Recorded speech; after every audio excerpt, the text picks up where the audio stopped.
The scream tore through the sound of pounding rain like a knife through silk, and Nathan Lawson stopped dead in his tracks, despite not being able to see where it came from.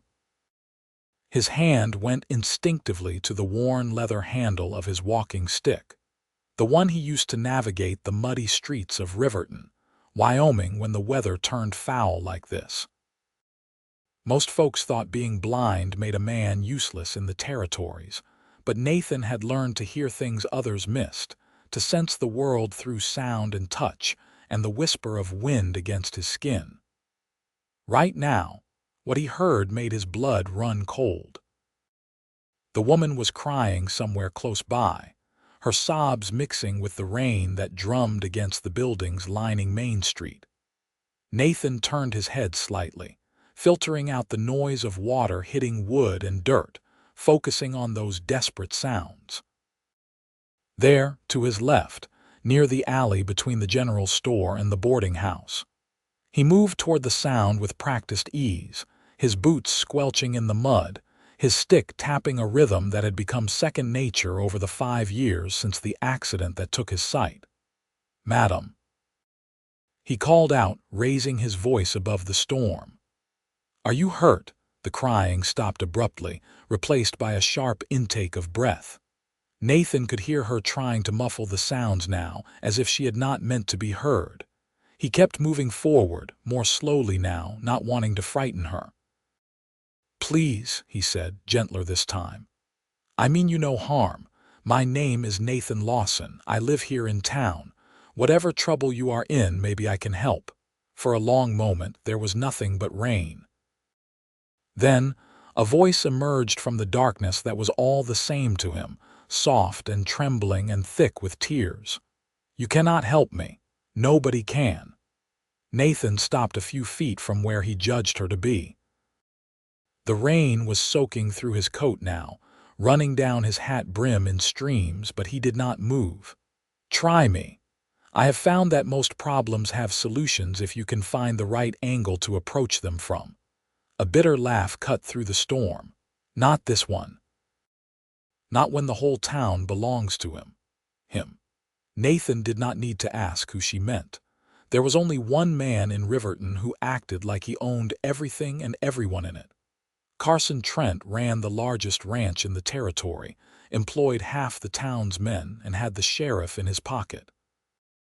Nathan had heard enough stories about Trent to know the man was dangerous, especially when he wanted something. "What did Trent do?" Nathan asked, his jaw tightening. The woman made a choked sound. "How did you know?" Not many men in Riverton who inspire that kind of fear in their voice. "Come on, let us get you out of this rain. There is a church just down the street. Reverend Matthews keeps it unlocked. We can talk there." "I cannot go anywhere in this town. He will find me. His men are everywhere." Nathan considered this. She was right that Trent had eyes all over Riverton, but the storm would keep most folks indoors, and Nathan knew these streets better than anyone might expect. "Can you walk?" "Yes, but I told you I cannot. I know a way. Trust me." He extended his hand toward where he heard her voice, palm up, waiting. The silence stretched so long Nathan thought she might refuse. Then slowly he felt cold fingers slip into his palm. Her hand was small, shaking, and completely soaked. He could feel calluses on her fingers, the kind that came from hard work, not the soft hands of a saloon girl or a rancher's daughter. Working hands. "What is your name?" he asked as he turned, still holding her hand, orienting himself back toward the main street. Emmeline Clarke." "All right, Emmeline. Stay close to me and step where I step. The mud gets deep in some spots." He started walking, his stick tapping ahead, his free hand holding hers firmly. She followed without protest, though he could feel her trembling through their joined hands. They moved through the rain-dark streets of Riverton, Nathan navigating by memory and sound, and the feel of the boardwalk under his feet when they reached it. He knew every crack in the wood, every post, every doorway. Other folks might need their eyes in the dark, But for Nathan, darkness was just another Tuesday. The church sat on the east end of town, a simple wooden structure with a cross on top and a door that squeaked when you opened it. Nathan found it easily, pushing it inward and guiding Emmeline inside. The sound of the rain immediately became muffled, and Nathan could hear water dripping from both of them onto the floor. "There are benches here," he said, leading her forward a few steps. "Careful, the third floorboard from the door squeaks something terrible." He heard her foot touch it anyway, and the squeak confirmed their position. Good. The front pew was just ahead. He released her hand and moved to the side, finding the small table where Reverend Matthews kept matches and candles. His fingers located them easily, and he struck a match, holding it until he felt the heat near his fingertips, then touching it to the candle wick. He could not see the light, but he felt the warmth bloom, and he heard Emmeline gasp softly. "You moved around like you could see," she said, wonder mixing with the fear still evident in her voice. Nathan smiled slightly. "I know this church pretty well. The Reverend lets me come here when I need quiet. Now tell me what happened." He heard her sink onto the pew, heard the rustle of her wet clothes, heard her trying to catch her breath. When she spoke, her voice was steadier, but only just. "I work at the Trent Ranch. Worked there, I suppose. I have been there for 3 years in the kitchens. Mr. Trent never paid me much mind until last month. Then he started coming around, saying things, looking at me in ways that made my skin crawl." She paused, and Nathan heard her take a shaky breath. "Tonight he cornered me in the pantry, said I was going to be his woman whether I liked it or not. I fought him, scratched his face good, then I ran." Nathan felt anger burning in his chest, hot and righteous. "Did he hurt you?" "Bruised my arm something fierce when he grabbed me, but I got away before he could do worse. Problem is, he swore he would have every man in his employ looking for me, and that he would make me sorry for scratching him. Mr. Trent is not a man who takes kindly to being told no. No, I reckon he is not." Nathan sat down on the pew near her, keeping a respectful distance. "Where is your family? Anyone in town who can help you?" "My parents died of fever 4 years back. I came here looking for work. The only friends I have are other kitchen girls, and they are all terrified of Mr. Trent. I do not blame them. I am terrified too." Nathan sat quietly for a moment, thinking. Emmeline was right that Trent had power in Riverton, but Nathan had learned long ago that power had limits, especially when folks finally decided to stand up to it. The problem was getting folks to that point. "You cannot stay in town," he said finally. "Trent will find you by morning, rain or no rain. But there is a homestead about 5 miles north of here, belongs to a widow named Sarah Fletcher. She takes in folks who need a place to stay, no questions asked. I can get you there. 5 miles. In this storm. And you are." She trailed off, clearly not wanting to say it. "Blind," Nathan supplied. "Yes, madam, I am.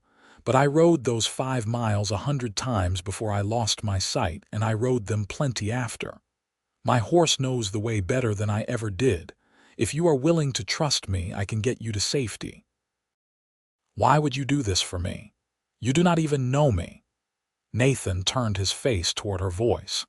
"Because letting Trent get away with this makes every man in Riverton complicit. Because my mama raised me to help folks when they need it. And because I know what it feels like to be helpless, to have folks think you are not worth helping. I would not wish that on anyone." He heard her crying again, but softer now, quieter. "Thank you," she whispered. "Do not thank me yet. We still have to get there." Nathan stood up, orienting himself toward the door. "We will go to the livery stable. My horse is there, and old Tom who runs the place is deaf as a post.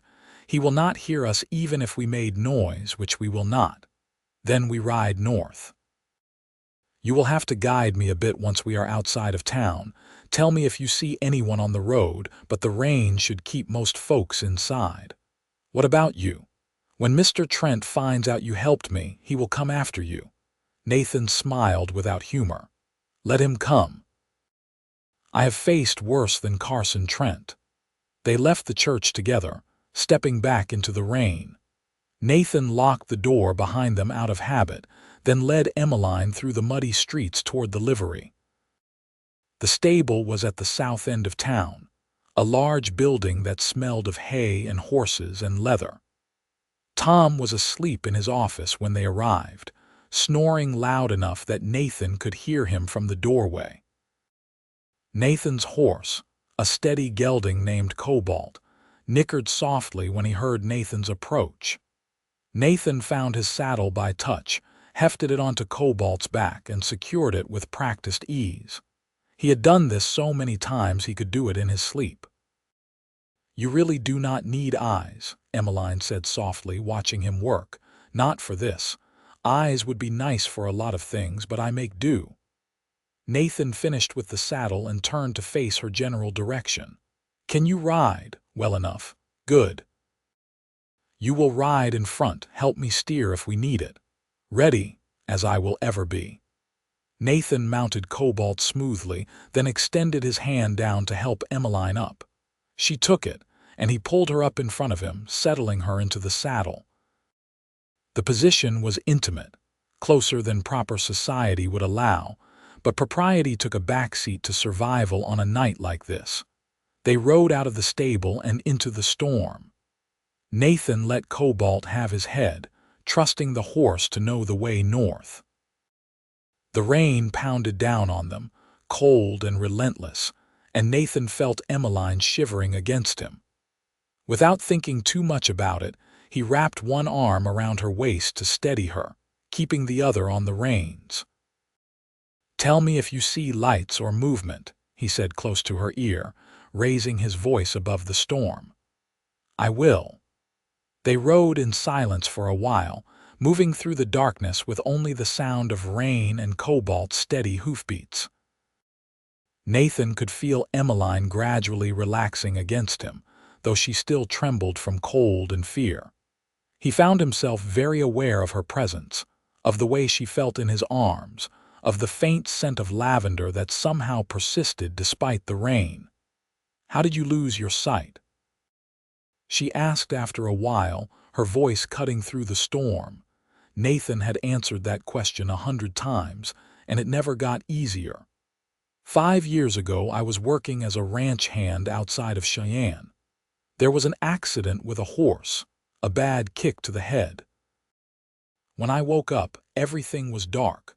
Doctors said there was nothing they could do, that the damage was permanent. I drifted for a while after that, trying to figure out how to live in a world I could not see, eventually ended up here in Riverton. That must have been terrifying. It was. Still is sometimes. But I learned to adapt, learned to listen, to feel, to trust my other senses, lost some things, gained others. He paused. "What about you? How did you end up working for Trent?" "My father was a farmer, but the land was never kind to us. When he and Mama died, I sold the farm to pay their debts and had almost nothing left. I heard Trent was hiring kitchen help and the pay was decent. I thought I was lucky to get the work." She laughed bitterly. "Suppose that shows how much I knew. You could not have known what kind of man he was. Other girls warned me, said he went through women like they were nothing, used them and tossed them aside. I just thought if I kept my head down and worked hard, he would leave me alone. I was wrong." Nathan tightened his arm around her slightly, a gesture of comfort. "You are safe now. Or you will be soon." They rode on through the night, the rain gradually lessening to a drizzle. Nathan knew they were getting close to the Fletcher homestead when Cobalt started to slow, recognizing familiar ground. He felt Emmeline sit up straighter. "I see a light ahead," she said. "Small house, looks well kept. That will be Sarah's place. Call out to her when we get close. Tell her Nathan Lawson sent you. She knows me." They approached the house, and Emmeline called out as instructed. A moment later, Nathan heard a door open and Sarah Fletcher's voice, gravelly from sleep but alert. "Nathan, that you out there?" "Yes, madam," Nathan called back. "Brought you a guest who needs a safe place to stay." "Well, bring her in out of the wet. Lord knows this night is not fit for man nor beast." Nathan dismounted and helped Emmeline down. She stood close to him for a moment, and he felt her hand on his arm. "Thank you," she said softly. "I do not know how I can ever repay you for this." "No need for repayment. Just stay safe." Nathan squeezed her hand briefly, then released it and turned to Mount Cobalt again. "Wait," Sarah called out. "Nathan, you are not riding back to town in this mess. You will catch your death. Come inside, warm up, head back at first light." Nathan wanted to argue, but he was soaked through and cold, and Sarah had a point. "All right. Let me get Cobalt to your barn." He did, settling his horse with fresh hay and water, then made his way to the house. Sarah met him at the door and guided him inside, where warmth from a fireplace washed over him immediately. He heard Emmeline somewhere to his left, and Sarah bustling about with blankets and hot coffee. The next few hours passed in a blur of warmth and quiet conversation.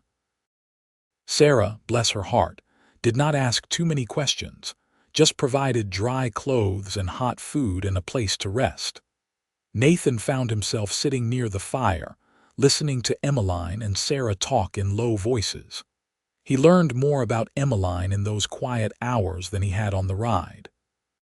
She was 22 years old, loved to read when she could get her hands on books, had dreamed of being a teacher before her parents died. Her voice when she talked about those dreams held a wistfulness that made Nathan's chest ache. When the storm finally broke and dawn crept up, Nathan prepared to ride back to Riverton. Sarah walked him out to the barn while Emmeline slept, exhausted from the night's ordeal.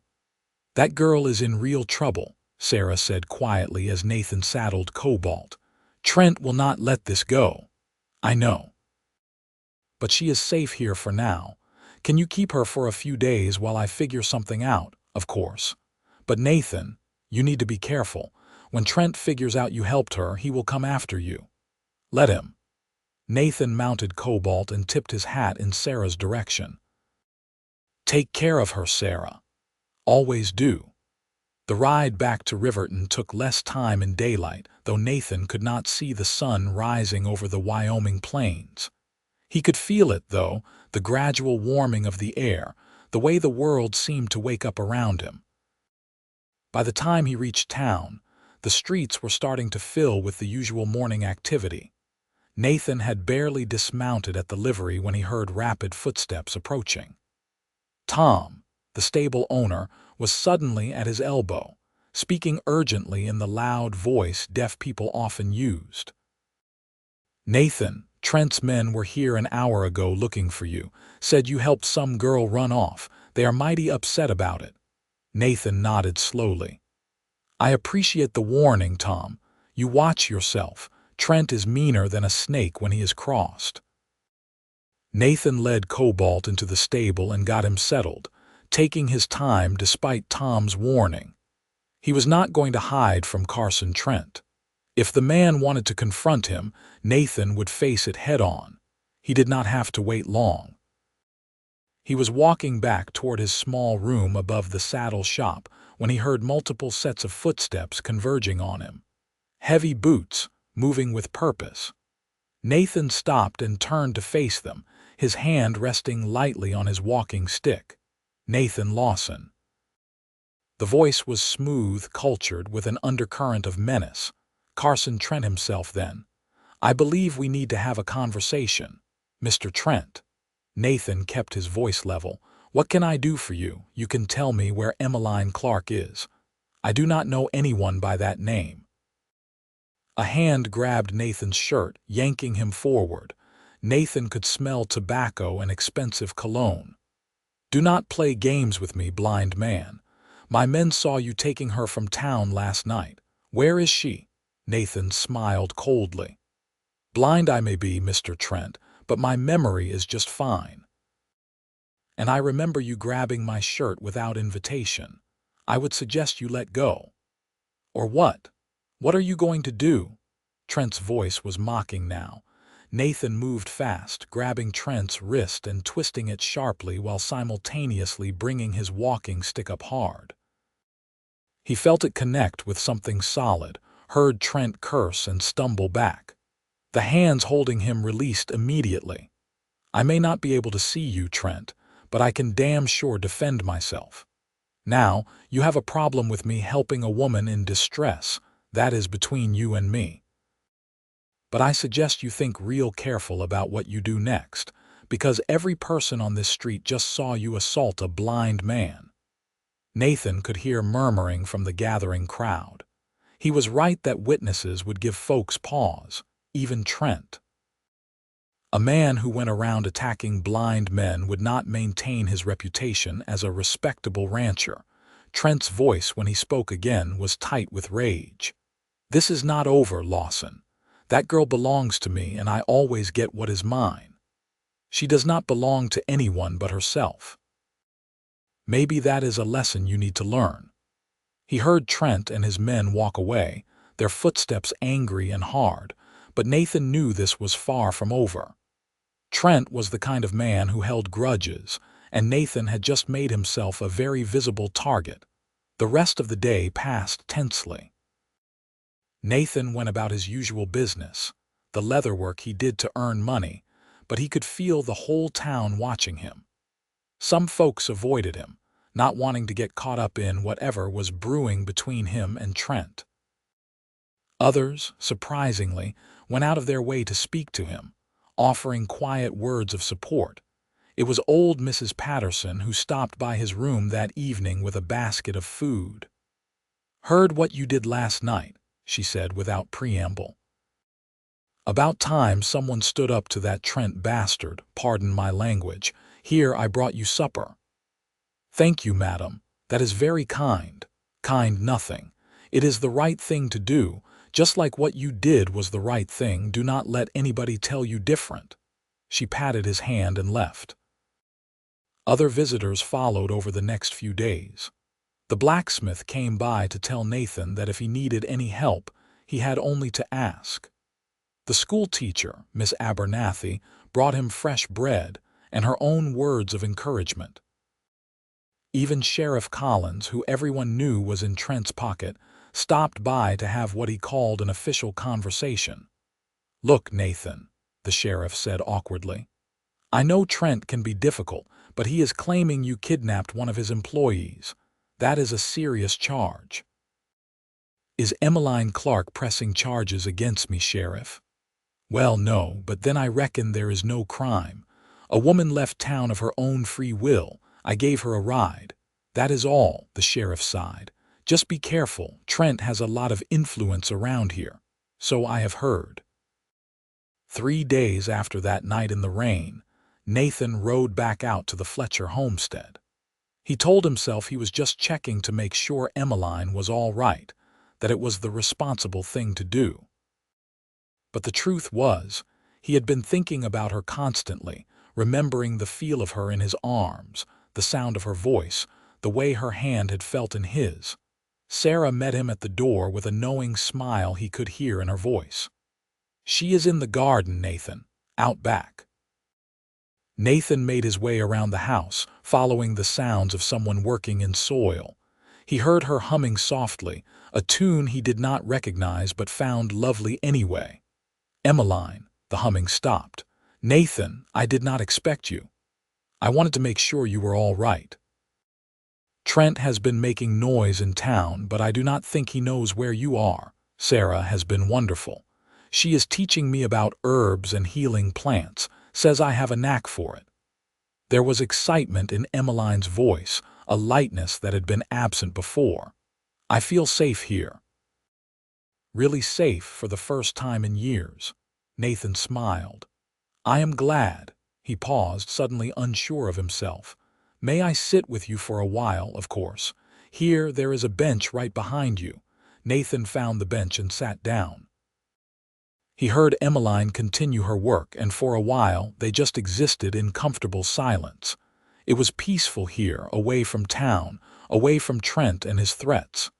Nathan found himself relaxing in a way he had not in days. "Can I ask you something?" Emmeline said after a while. "Sure."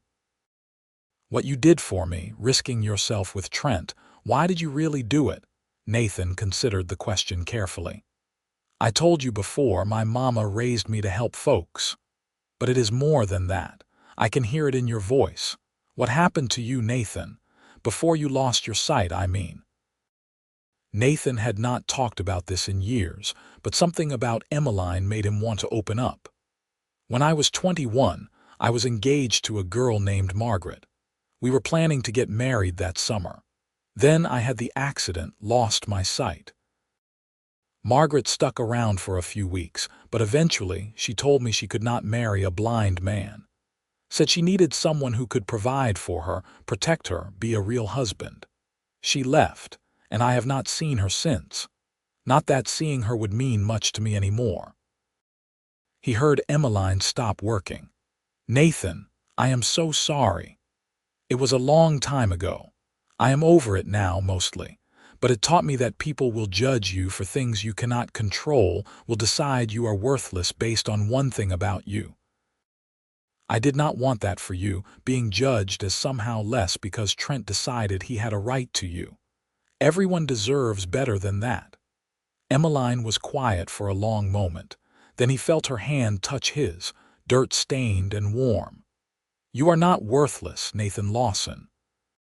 You are one of the bravest men I have ever met." Nathan turned his hand over, interlacing his fingers with hers. "You hardly know me.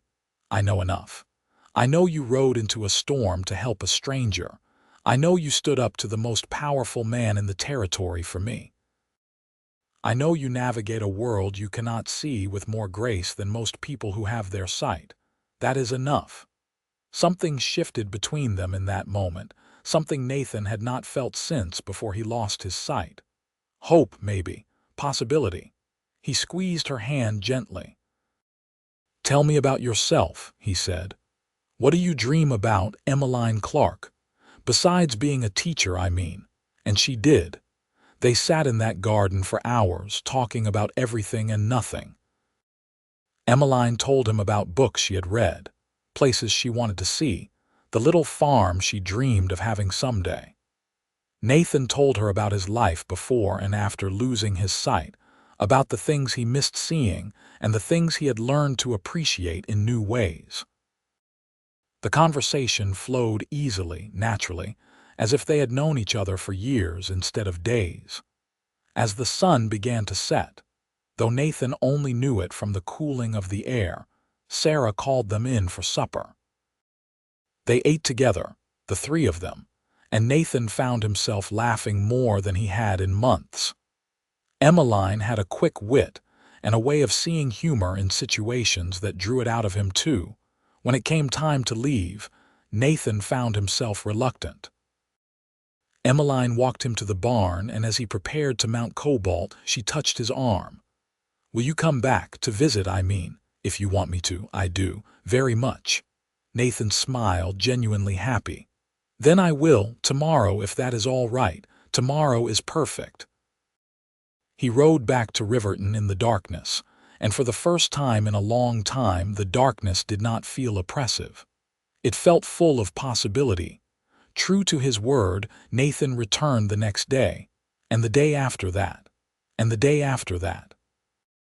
Each visit lasted longer, the conversations growing deeper, the connection between them strengthening. Nathan learned that Emmeline loved the sound of rain, that she hummed when she was nervous, that she had a small scar on her left hand from a kitchen accident. Emmeline learned that Nathan had a dry sense of humor, that he was an excellent listener, that he had a talent for leather working that bordered on artistic. 2 weeks after that night in the rain, as they sat together in Sarah's garden, Emmeline asked him about his work. "Sarah mentioned you do leather work. What kind?" "Saddles, mostly. Some bridles and other tack. I learned the trade before I lost my sight, and it turns out you do not need eyes for it if you have good hands. I work by feel and memory. Could you teach me? Nathan was surprised. You want to learn leather working? I want to understand your world, the one you live in without sight, and it sounds interesting. So Nathan began teaching her, bringing pieces of leather and tools with him on his visits. He showed her how to feel the quality of the hide, how to cut and stitch by touch, how to know when something was right not by looking but by feeling. Emmeline was a quick study, and Nathan found himself impressed by her dedication. But more than that, he found himself falling for her. It crept up on him slowly, then all at once. The sound of her laugh became his favorite sound. The touch of her hand sent electricity through him. The smell of lavender that always clung to her made his heart race. He thought about her constantly, dreamed about her, found reasons to ride out to Sarah's place even when he did not have a real reason beyond wanting to see her. The problem was, Nathan had no idea if Emmeline felt the same way. She was kind to him, enjoyed his company, but that did not mean she had romantic feelings. And after Margaret, Nathan was terrified of putting himself out there again, of being rejected for his blindness. It was Sarah who finally pushed him to do something about it. She cornered him one afternoon while Emmeline was in town buying supplies with one of Sarah's ranch hands. Nathan Lawson, I have known you for 3 years, and I have never seen you this taken with a woman. Are you going to tell her how you feel, or are you going to keep dancing around it? Nathan sat at Sarah's kitchen table, feeling like a schoolboy being scolded. I do not know what you are talking about. Horse feathers. You ride out here every single day. You light up like a Christmas tree when she walks in a room. And she is just as bad, asking me every morning if I think you will visit today, checking her hair and dress before you arrive. It is sweet, but it is also painful to watch. One of you needs to say something. What if she does not feel the same way?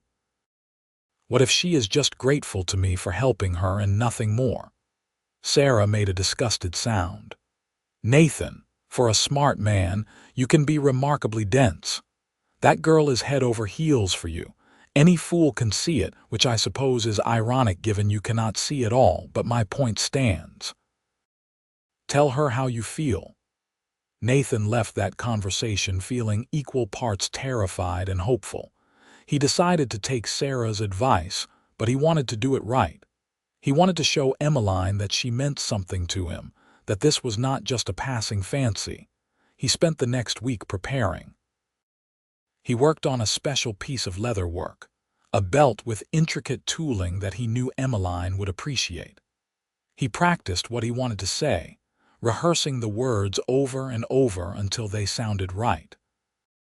He rode out to a spot near Sarah's place that he remembered from before he lost his sight, a hill that overlooked the valley with wildflowers, and a view that used to take his breath away. He asked Sarah to describe it to him again, to make sure it was still as beautiful as he remembered. Finally, one evening as the sun was setting, Nathan arrived at Sarah's house and asked Emmeline if she would take a walk with him. Of course, she said, and he could hear the smile in her voice. He led her to the hill, Emmeline guiding him around obstacles he could not sense. When they reached the top, he felt the warm evening breeze and heard Emmeline gasp. Nathan, this is beautiful. The whole valley is spread out below us, and the sunset is painting everything gold and pink. How did you find this place? I used to come here before the accident. It was my favorite spot in the whole territory. I hoped it was still as nice. It is perfect, she paused. Why did you bring me here? Nathan took a deep breath, steadying himself. Because I wanted somewhere special for this conversation. Emmeline, I know we have not known each other long, just a few weeks, but in that time, you have become the most important person in my world. I think about you constantly. When I am in town, I am counting the hours until I can see you again. Well, not see exactly, but you know what I mean. When I am with you, I feel more alive than I have in years. You make me laugh. You challenge me. You see me as more than just the blind man, more than my limitation. You see me as Nathan, just Nathan, and that means everything to me. He reached into his pocket and pulled out the belt he had made. I made this for you. I know it is not much, but I wanted you to have something made with my own hands, something that took time and care. Like you take time and care with me. He felt her take the belt, heard her run her fingers over the tooling. Nathan, this is incredible. The detail is amazing. I can feel every line, every pattern. It must have taken you hours. Days, actually, but it was worth it. He paused, gathering his courage. Emmeline, I am falling in love with you. Actually, I think I have already fallen, and I know I do not have much to offer. I am a blind man who makes saddles for a living. I cannot promise you wealth or status or any of the things most women want. But I can promise you that I will spend every day trying to make you happy, trying to be worthy of you, trying to build a life we can both be proud of. If you will have me, that is. The silence that followed felt like an eternity. Nathan stood there, heart pounding, terrified that he had misread everything, that Sarah had been wrong, that Emmeline was about to let him down gently. Then he felt her hand on his face, gentle and soft. Nathan, you beautiful, ridiculous man. Do you really not know? I have been in love with you for weeks. From the moment you led me through that storm without hesitation, trusting yourself and asking me to trust you too. You are the kindest, bravest, most wonderful man I have ever met. Your blindness is not a limitation. It is just part of who you are, and who you are is extraordinary. Relief and joy flooded through Nathan in equal measure. You mean it. I mean it with every fiber of my being. I love you, Nathan Lawson. He pulled her close, wrapping his arms around her, feeling her melt against him. They stood like that for a long moment, holding each other as the sun set over the Wyoming valley. Then Nathan tilted her face up and kissed her, and it was everything he had hoped it would be. Soft and sweet and full of promise. When they finally pulled apart, both breathless, Emmeline laughed. So what do we do now? Now we figure out how to build a life together. It will not be easy, especially with Trent still out there, but we will figure it out. Together, Emmeline said firmly. Together, Nathan agreed. They walked back to Sarah's house hand in hand, and when Sarah saw them, she just laughed. About damn time, she said, and pulled them both into a hug, but their happiness was short-lived. The next morning, as Nathan was preparing to ride back to Riverton, he heard horses approaching fast. Multiple riders coming hard. He tensed, his hand going to the knife he kept on his belt. Nathan, Sarah's voice was urgent. It is Trent. He has at least 6 men with him. Nathan moved to put himself between the approaching riders and the house, where he knew Emmeline was inside. His heart was pounding, but he kept his breathing steady. If Trent wanted a fight, Nathan would give him one. The horses stopped a dozen yards away, and Nathan heard Carson Trent dismount. Well, the blind hero, I have been looking for you, Lawson, or more specifically, I have been looking for what you stole from me. I did not steal anything. Emmeline left of her own free will. She was under contract to work for me. Breaking that contract is theft of services. I could have you arrested. Go ahead and try. I reckon Sheriff Collins would have a hard time making that charge stick, especially when I tell everyone why she left. You think anyone will believe her word over mine? I am Carson Trent. I own this county. You do not own people, Trent. That war was settled years ago. Nathan heard Trent move closer, his footsteps heavy with anger. You are trying my patience, blind man. Hand her over, or I will burn this house down with all of you in it. You will do no such thing. A new voice entered the conversation, and Nathan recognized it immediately. Reverend Matthews. And you have a dozen witnesses who just heard you make that threat, Carson. Nathan heard more horses, more people arriving. The Reverend must have brought half the town with him. He heard Mrs. Patterson's voice and the blacksmith and Miss Abernathy. Even Sheriff Collins was there, and this time his voice held a different tone. Mr. Trent, I am afraid I am going to have to ask you to leave. You are trespassing on Mrs. Fletcher's property, and you just threatened to commit arson in front of multiple witnesses. I suggest you mount up and ride out before I have to take official action. You work for me, Collins, Trent snarled. I work for the law. And right now the law says you need to leave. For a long moment nobody moved. Nathan could feel the tension in the air, thick enough to cut. Then he heard Trent spit in the dirt. This is not over, Trent said, his voice low and dangerous. Not by a long shot. I think it is, Reverend Matthews said calmly. You see, Carson, people in this town have been afraid of you for a long time. But Nathan here reminded us that standing up to bullies is part of what built this territory, and we are done being afraid.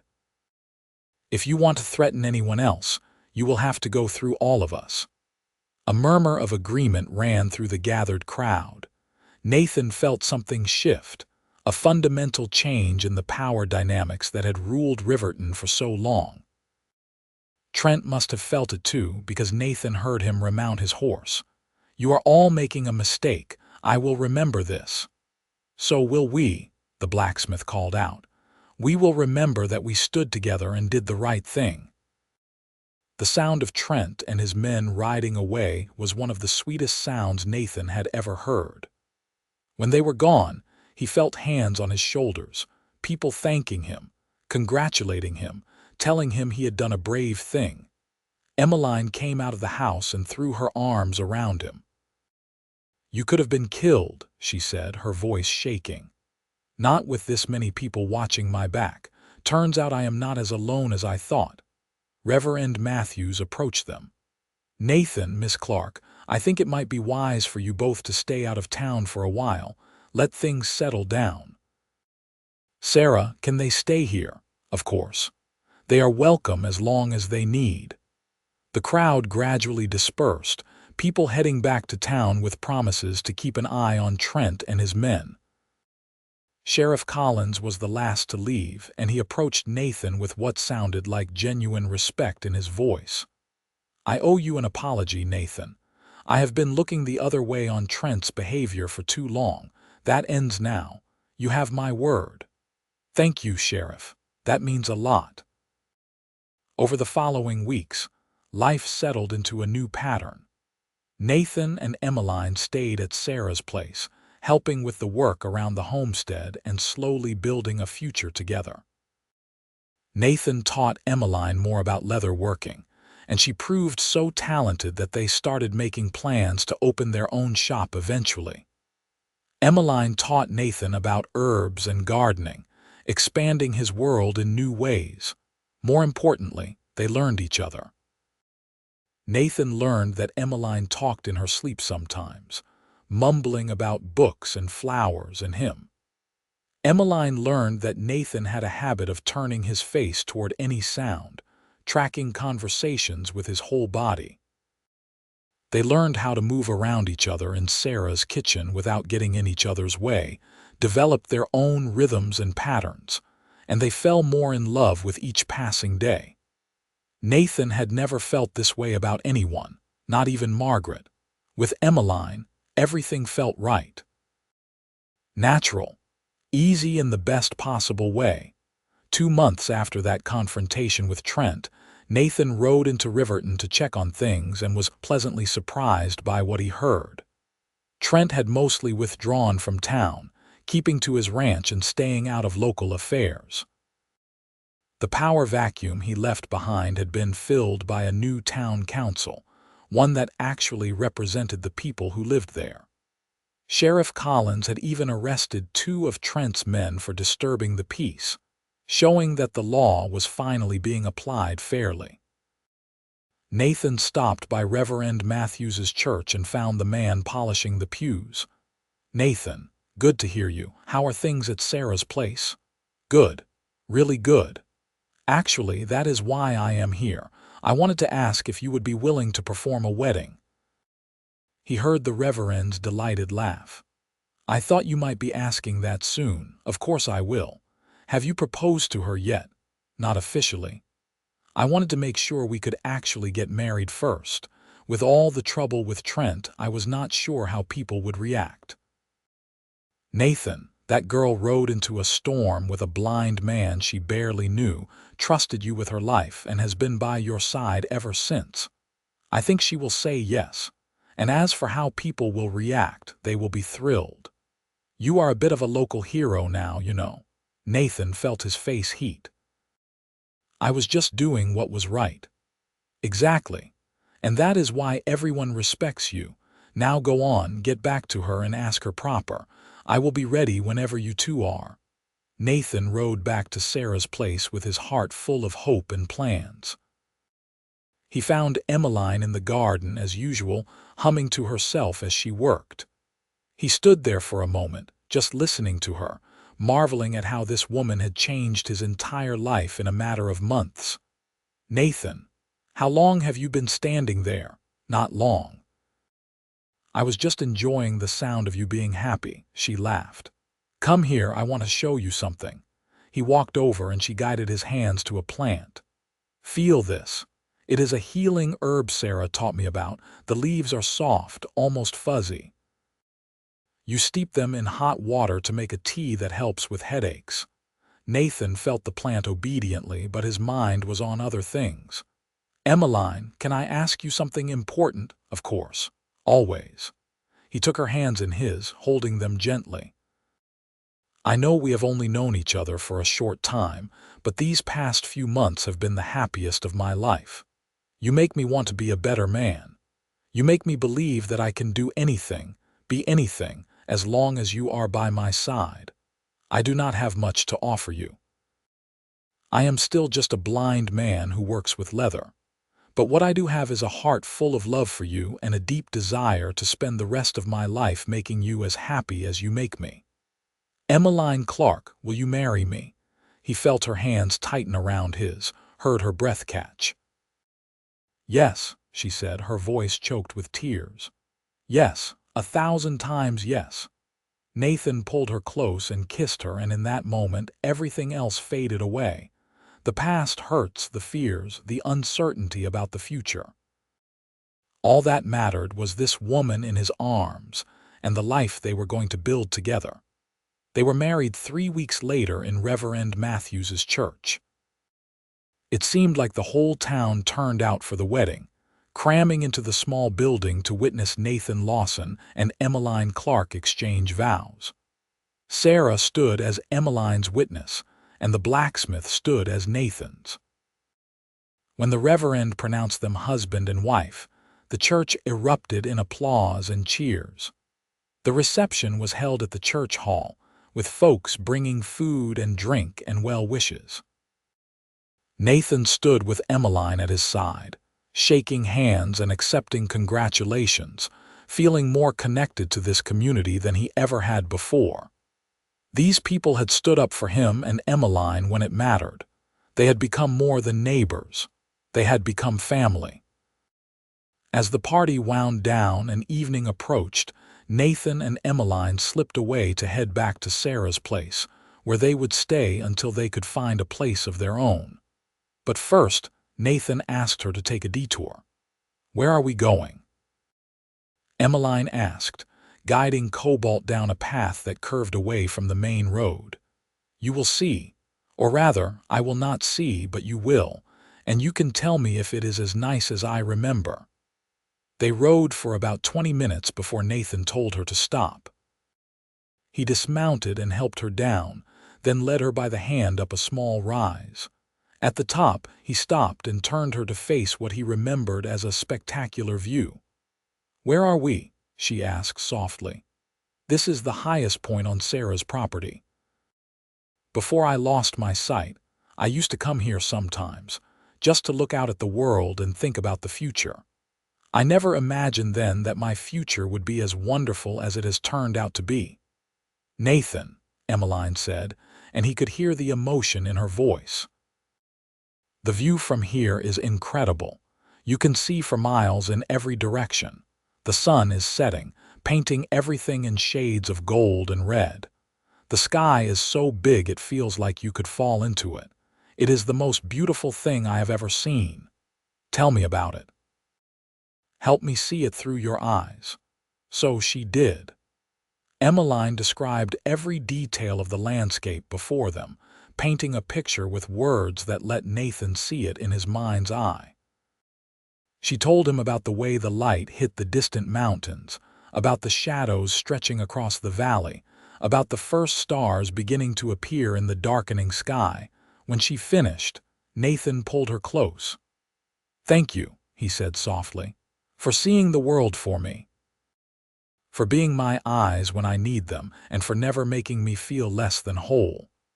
You are whole, Nathan. You always have been. I just wish you could see yourself the way I see you, strong and capable and absolutely perfect." They stood there together as night fell. Two people who had found each other in a storm and built something beautiful out of the wreckage of their pasts. Nathan had thought losing his sight meant losing his future, but Emmeline had shown him that the future was not about what you could see. It was about what you could feel, what you could build, who you chose to love. The next few months brought changes and challenges. Nathan and Emmeline moved into a small house on the edge of Riverton, one with a workshop where they could both work on their crafts. Nathan built saddles and tack, while Emmeline developed a reputation as an herbalist and healer. People coming from all over to buy her remedies and seek her advice. Carson Trent remained a presence in the background, but his power was broken. Without fear to prop up his influence, he was just another rancher, and not a particularly well-liked one. Eventually, Nathan heard through the town gossip that Trent had sold his ranch and moved back east. The news was met with collective relief. Life settled into a comfortable rhythm. Nathan and Emmeline worked together during the days and spent their evenings on the porch of their little house, talking about everything and nothing. They made friends in town, became fixtures in the community. People stopped seeing Nathan as the blind cowboy and started seeing him as simply Nathan, a skilled craftsman and good man who happened to be married to the town herbalist.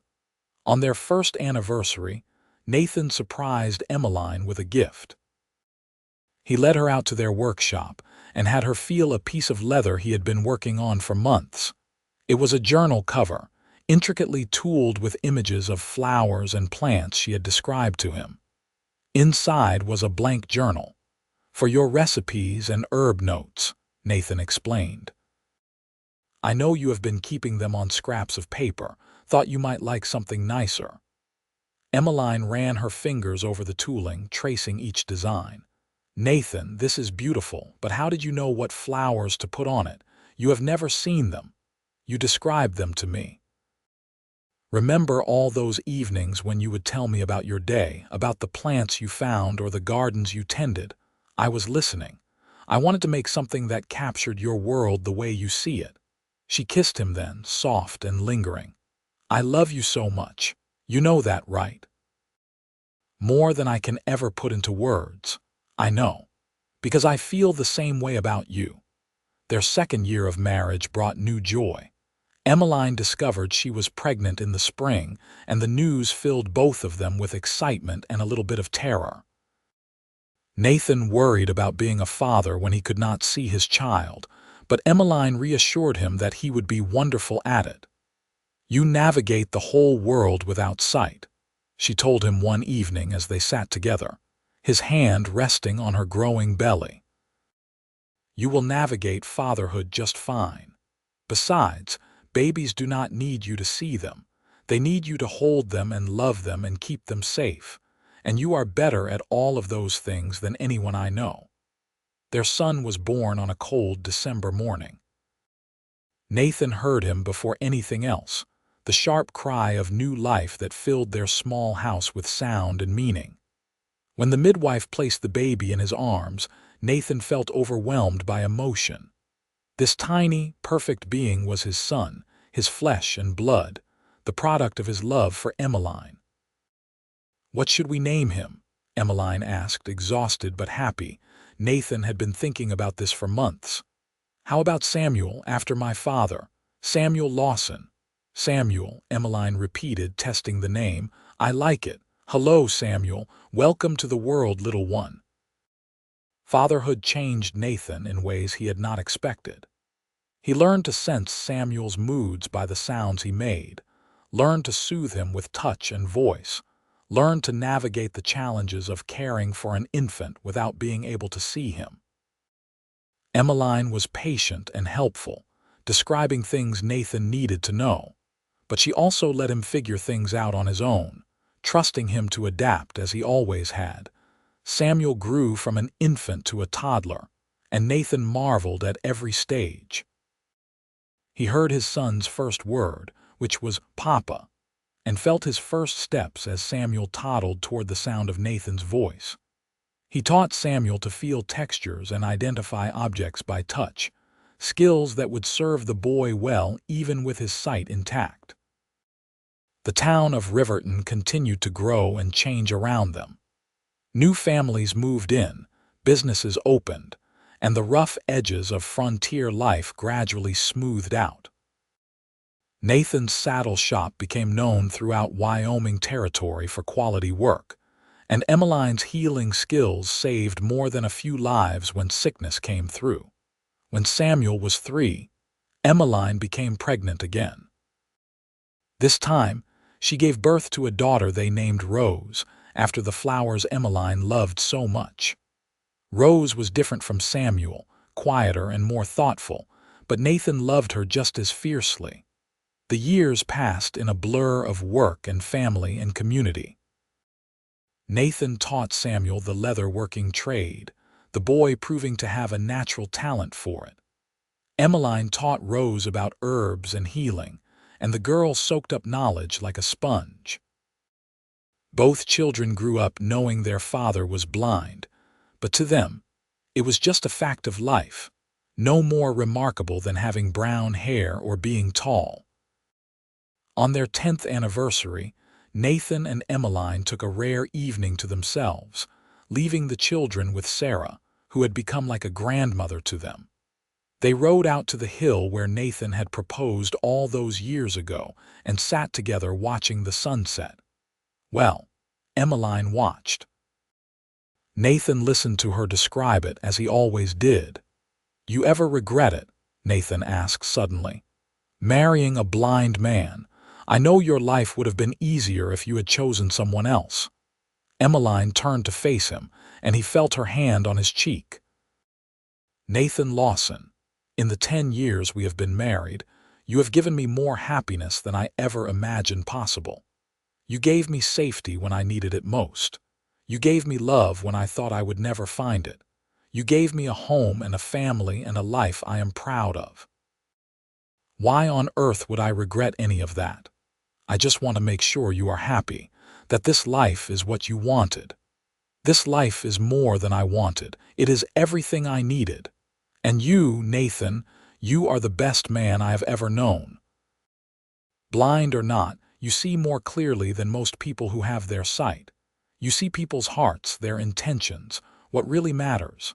That is a gift more valuable than regular vision could ever be." Nathan pulled her close, resting his chin on top of her head.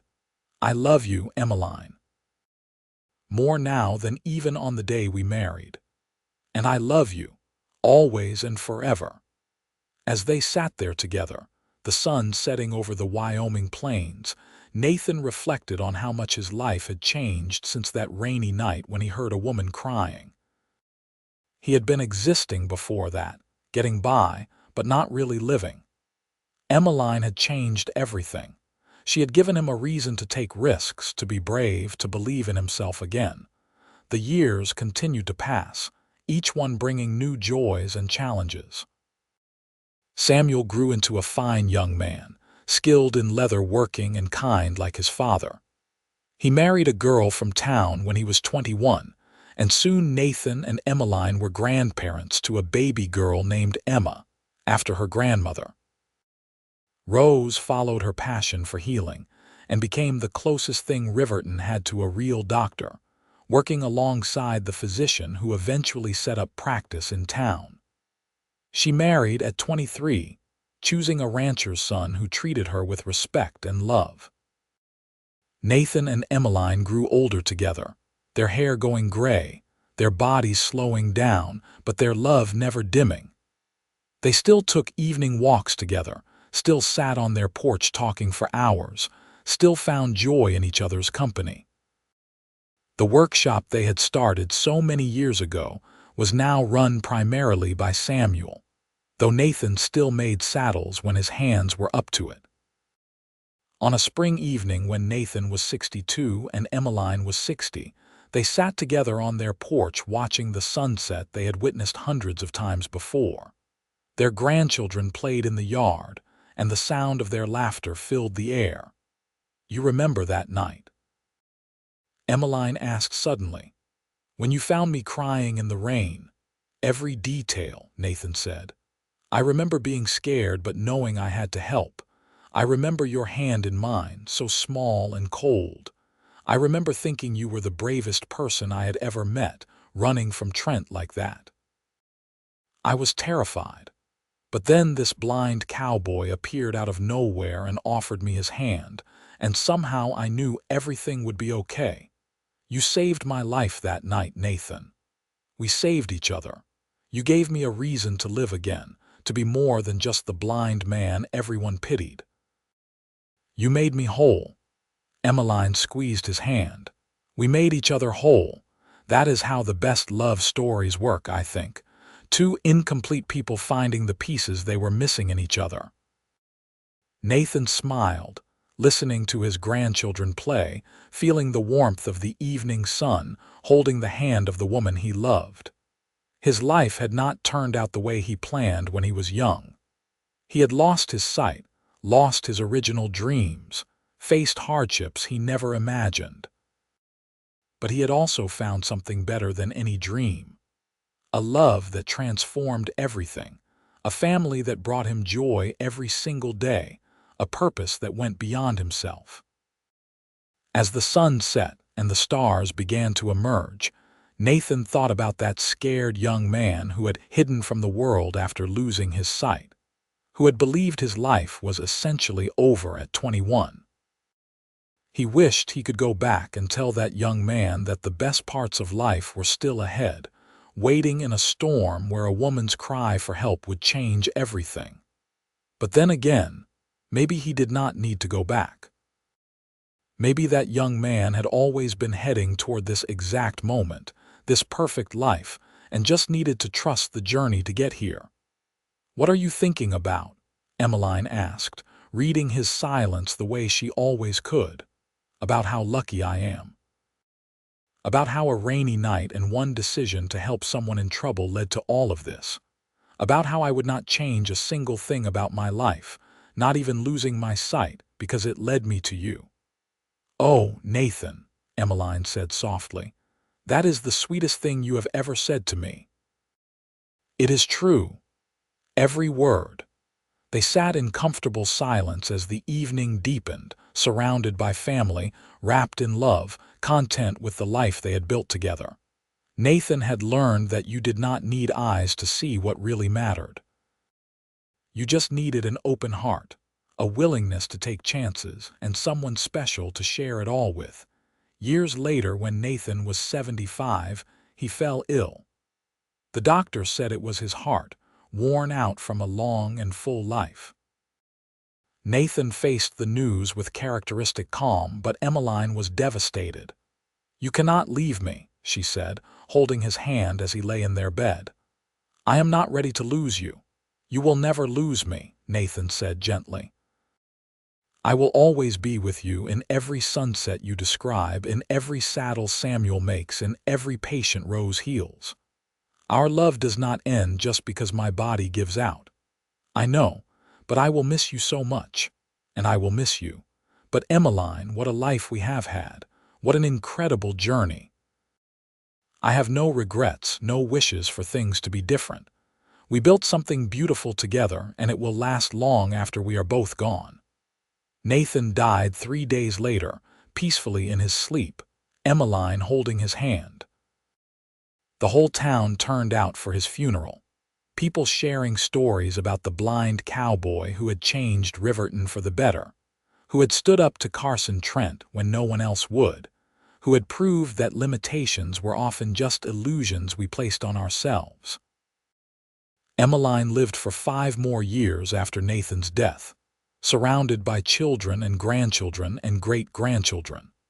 She never remarried, telling anyone who asked that she had already had her great love, and lightning did not strike twice like that.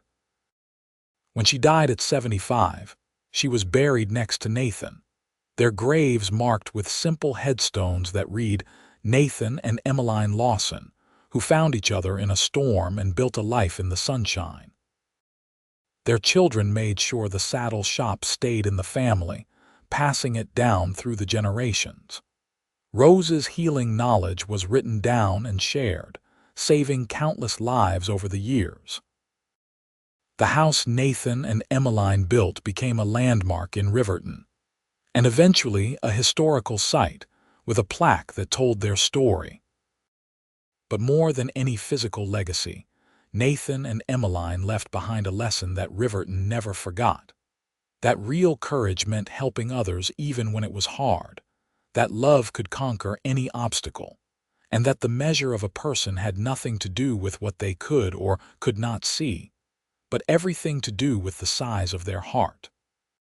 The story of the blind cowboy who heard a woman crying in the rain and shocked the entire town by standing up to the most powerful man in the territory became legend. Parents told it to their children, who told it to their children, keeping alive the memory of 2 people who proved that one act of kindness, one moment of bravery, could change everything.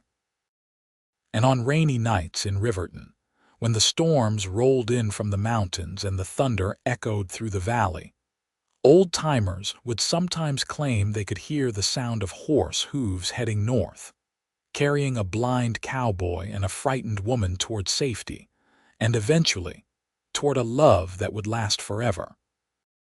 The legacy of Nathan and Emmeline Lawson lived on not just in stories, but in the very fabric of Riverton itself. The town they had helped shape with their courage and compassion continued to grow and thrive, built on the foundation they had helped lay. That community meant looking out for one another, that power should be challenged when used unjustly, and that every person deserved dignity and respect regardless of their circumstances.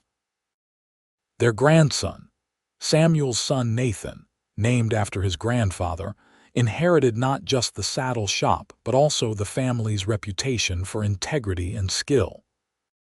Young Nathan grew up hearing stories about the grandfather he had never met, about the blind man who could craft saddles that rivaled anything made by people with sight, about the hero who had stood against tyranny, armed with nothing but conviction and courage. Rose's daughter became a physician, the first woman doctor in Wyoming territory to have formal medical training. She often said that her grandmother's herb knowledge combined with modern medical science, that the old ways and new ways could work together to create something better than either alone. She kept a leather-bound journal her grandfather had made for her grandmother, filled with Emmeline's careful notes about herbs and remedies, and she referenced it often in her practice. The little house where Nathan and Emmeline had raised their children eventually became a teaching space. The workshop was preserved exactly as Nathan had left it, tools hung in specific places where he could find them by touch, leather sorted by texture rather than appearance. Medical students and craftspeople came from across the territory to see how a blind man had adapted his trade, learning that disability did not mean inability, just different ability. On the 50th anniversary of the night Nathan found Emmeline in the rain, the town of Riverton held a celebration. The whole community gathered at the church where Nathan and Emmeline had been married, now expanded and rebuilt, but still standing on the same ground. Samuel, now an old man himself, stood at the front with his sister Rose beside him. "Our parents taught us that love is not just a feeling," Samuel said to the gathered crowd. "It is a choice you make every day, a commitment to see the best in someone and help them become their best self." Our father could not see with his eyes, but he saw more clearly than anyone we have ever known. He saw potential where others saw limitations. He saw strength where others saw weakness. And he saw in our mother a partner who would walk beside him through every challenge life brought. Rose nodded, wiping tears from her eyes. "Our mother used to tell us that the night Papa found her in the rain was the night both their lives truly began. Before that, they were both just surviving, getting through each day. But together, they learned to truly live. They taught us that home is not a place, it is the people you love. They showed us that courage is not the absence of fear, but moving forward despite it. And they proved that the most important things in life cannot be seen with eyes at all. They must be felt with the heart." The celebration continued into the evening, with music and dancing and stories shared about Nathan and Emmeline. Children who had never known them personally still knew their story, still understood what they represented. The blind cowboy and the woman he saved had become more than just people. They had become symbols of everything good about Riverton, about the Western spirit of helping your neighbor, about the power of love to transform lives. As the sun set that evening, painting the sky in the golds and reds that Emmeline had so loved to describe, the entire town fell silent for a moment. They were remembering, honoring, celebrating two lives that had touched so many others. And in that silence, if you listened very carefully, you could almost hear the echo of Nathan's voice telling Emmeline he loved her, and her soft reply that she loved him too, always and forever. The story of Nathan and Emmeline Lawson became part of Wyoming's history, written about in books and newspapers, studied by historians interested in the social dynamics of frontier towns. But for the people of Riverton, it was never just history. It was personal. It was family. It was the foundation everything else was built upon. And when new challenges came to Riverton, as they always do to any town, people would ask themselves what Nathan and Emmeline would have done. Would they have stood up to injustice? Yes. Would they have helped those in need? Always. Would they have chosen love over fear? Every single time. That became Riverton's true legacy. Not the buildings or businesses or wealth that accumulated over the years, but the spirit of compassion and courage that two people had sparked on a rainy night so many years before. Nathan and Emmeline had proved that one person deciding to help another could change the course of history, that love could triumph over any obstacle, and that the human spirit was capable of extraordinary things when given the chance. Their love story ended not with death, but with continuation, with the ripple effects of their choices spreading outward through generations, touching lives they would never know, inspiring acts of kindness and courage they would never witness. They lived on in every saddle crafted with care, in every patient healed with knowledge passed down through the family, in every person who chose to help a stranger in need. The blind cowboy who heard a woman crying in the rain had indeed shocked the entire town, but not just on that one night. He continued to shock them, continued to inspire them, continued to show them what was possible when you refused to let limitations define you. And the woman he saved became his equal partner in that mission, proving that being rescued did not make you weak, but gave you the strength to rescue others in turn. Together, Nathan and Emmeline Lawson had built more than a life. They had built a legacy of love that would endure as long as people remembered that the most valuable things in life are the ones you cannot see. Hope, faith, courage, and above all, love that knows no boundaries and recognizes no obstacles. And that, in the end, was the real story. Not just about a blind cowboy and a woman in distress, but about two souls who found each other in darkness and created light that would shine for generations. They proved that happy endings were not just for fairy tales, that real life could be just as magical and meaningful if you were brave enough to reach for it. The sun set over Riverton, Wyoming territory, as it had thousands of times before and would thousands of times again.